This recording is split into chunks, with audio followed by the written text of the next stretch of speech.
part 2 of the video is going to be the installation. Now, I forgot to say in the first part, not only do they sell these turbo kits, but this is their installation rig right here at the event. They'll actually install your turbo. Matter of fact, this guy wearing the shirt right here, he just bought one of their systems. Yes, sir. You feel like a proud papa waiting for the new baby to come out, huh? Been waiting about 4 hours. I'm ready. So, tell me about your bike. What year is this? Is this bike? 18 road glide. Bought it the way it is. It's beautiful. I love the color. Black and white's my favorite color, actually. Walked by here a couple days ago, seen turbos on every bike they had. Test drove one. Now you said you test drove the 120 horsepower rig, right? Yes, sir. And then you bought the 150 horsepower, right? I should, so have a little bit of power. You're gonna have stock and Michelin tire by the end of the summer, right? You're burning those babies right up. It should run good. How many miles you got on the bike now? About 6,000. 6,000. So it's basically just pretty much broken in, right? Yes, sir. Nice. So what other performance mods have you done? Looks like you did some suspension work there too, huh? That's exactly how I bought it. Oh, it came with those shocks on it? Exactly how I bought it. Very nice, man. Even a zip tie holding the tag. I did that. So, how long does it take them to install one of these turbo systems? It's about 4.5, 5 hours. Yeah, depending on how complex it is, what kit they purchase. I'd say 4 to 5 hours.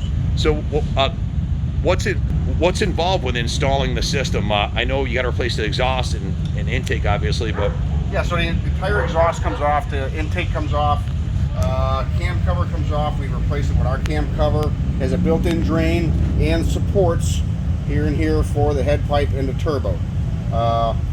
That's where I'm at right now.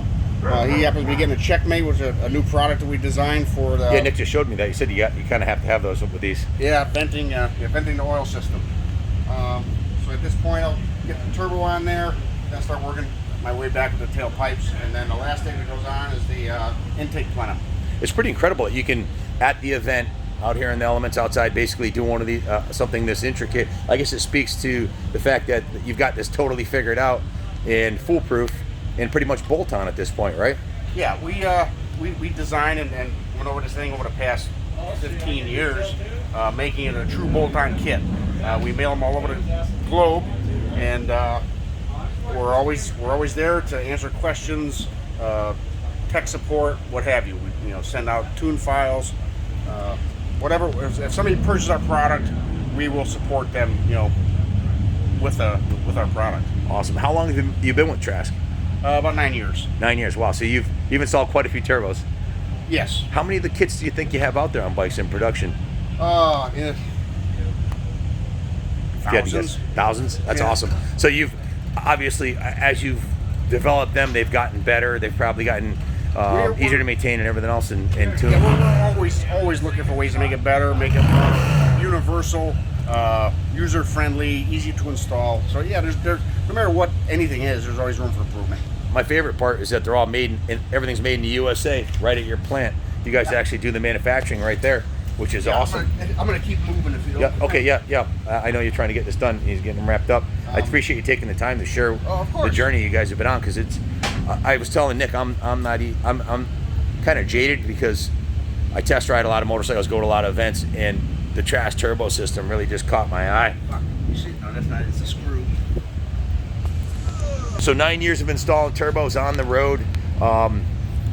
Any suggestion to a guy looking to buy one of these? Like, is there a certain tune to get, or that you recommend, or? No, it's just 2002 and up with Delphi fuel injection. Yep. And we make them for anything from an 88-inch all the way up to 143. Awesome.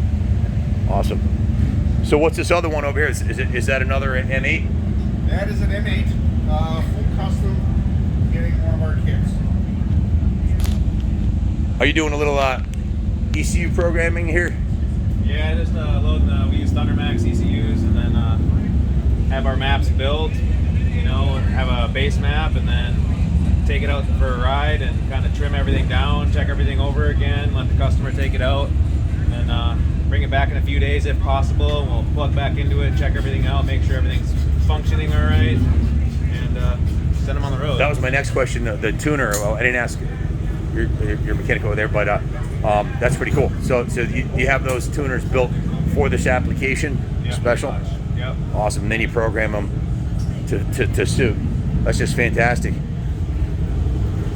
How's it going over here? Oh, not bad. Just tightening up the last few things before we start this guy up. How many hours you got into this job here? Oh, about 4 hours. 4 hours? Like that, It's yeah. fantastic that you can put a system on like this in 4 hours.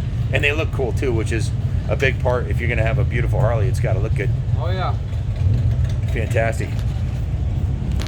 You guys travel all over the country and doing these at different shows? And Just Sturgis and Daytona. Sturgis and Daytona, the two big ones? Yeah.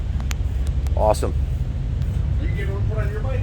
You know, I'm seriously considering it. Do it. Let's Dyna's fucking sick, man. You think we should put one on my Dyna, boys? Then you can sell me that thunder header. I'd probably keep it. We use those on everything. How would the sound comparison be if I put that turbo on my bike compared to the Thunderheader? Would it be quieter or? A little bit quieter. My fear is it's not going to sound good. I haven't ridden one of Sound good. It might not be as. because I love the sound of the Thunderheader. Thunderheader, but It'll still have a good sound, and plus you get the turbo line, which is a bonus, right?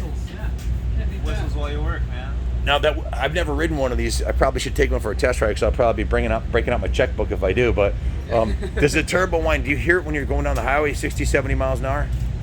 Oh yeah. Depends, I guess. You hear the wastegate, you hear the blow off. Yeah. You hear that kind of thing. It's no sleeper, right? They can hear you at the stoplight. Oh yeah, you definitely hear the whine. You hear the whine? It's a best described as a mechanical whine. Yeah. And yeah, you hear it whenever the bike's running, and you actually hear it more when you're getting after it. That's awesome. So if that was your Dyna CVO out there, would you recommend putting one on there? Hell yeah. we do a ton of baggers, and they're fun as hell. They make a gobs of power. Yeah. But when you get to put one on a smaller chassis bike like a soft tail or a Dyna, Yeah. it's that much more fun because it's So 200 pounds lighter. are there any options if I bought the turbo that to select from, or is it just one So size? the Dyna is pretty much one style. Okay, and which one is it? Is that the one that's on this one over here? Is it Yes. the black? Okay. That's it's down and it's straight back. And it's all black? Black or silver and chrome. Those are your two options. Okay. Which one do you want, honey? Black or silver and chrome? I like the chrome because that bike gets all chrome. I agree. Yeah. And what's the cost for it installed on that bike?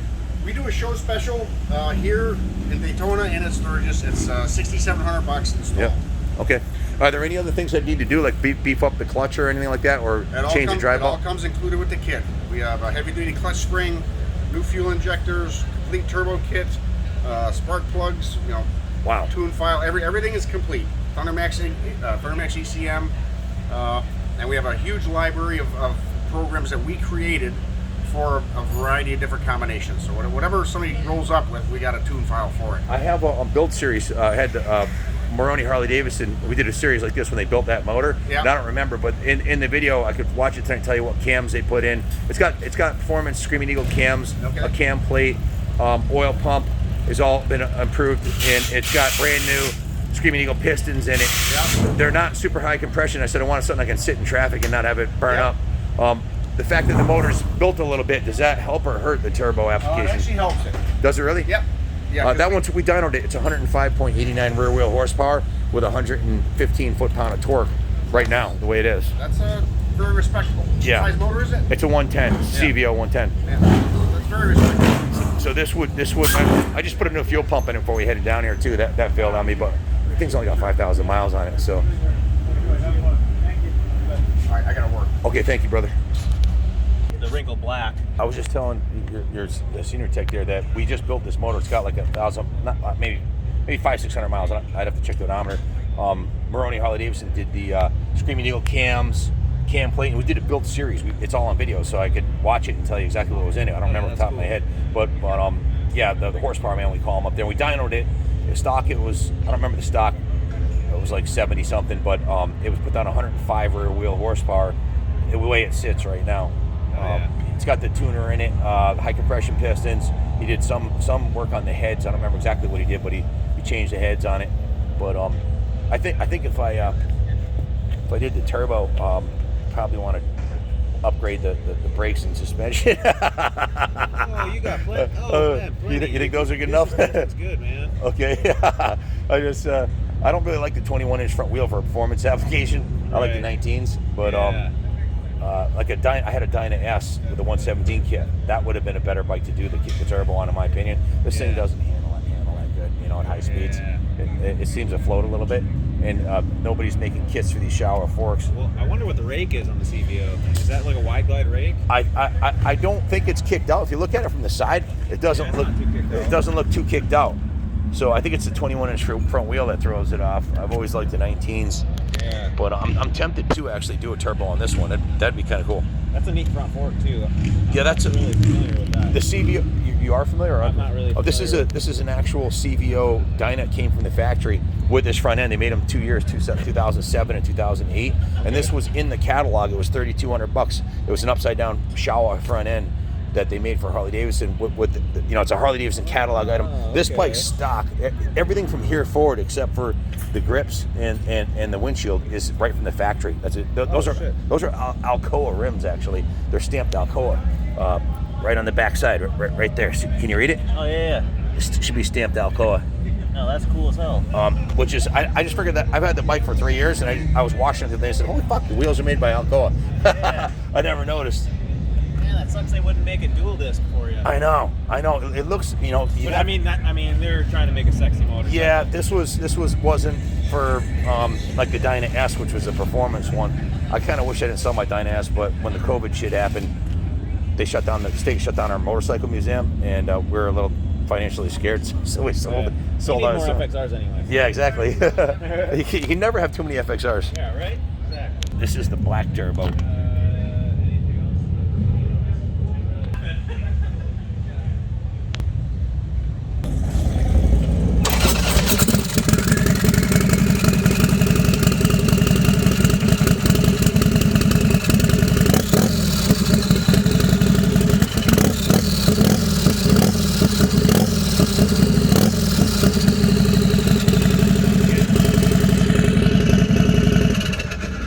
So in your opinion, that's the best looking, sound, and performing setup?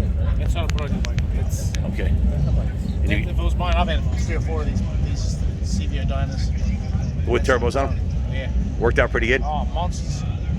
110. They already have the 255 cam in them from factory. Actually, we put a little bit better cam. We did this. I have to watch the video because Maroney Harley Davidson did a build series, and we videotaped them doing it. And they did the Screaming Eagle cam, the cam plate, the oil pump. They put beehive valve springs in it and some other stuff, and did a little head work and Screaming Eagle piston. So it was putting out 105 on their dyno rear wheel, which. Oh yeah, then she'd be even better than the ones I had. Really? I had a couple of 07s. No. Is this one? 07. 07. You had the blue one or the red one? I had a blue one. Actually, it was a little lighter than that. Yeah, they made two or three colors. Yeah, it was a little lighter than this. They only made like 600 of I had a these. red one and I love the red ones. If I saw a red one, I'd probably buy it. But we have it set up for we take it everywhere, man. We got the bags on it and shit. yeah. I love this bike. This is my favorite. Yeah, we had a Dyna S also, I but she liked that this one better. too, but We did the one is my 117 kit favorite. on the Dyna S. That thing was fun. Yeah, right.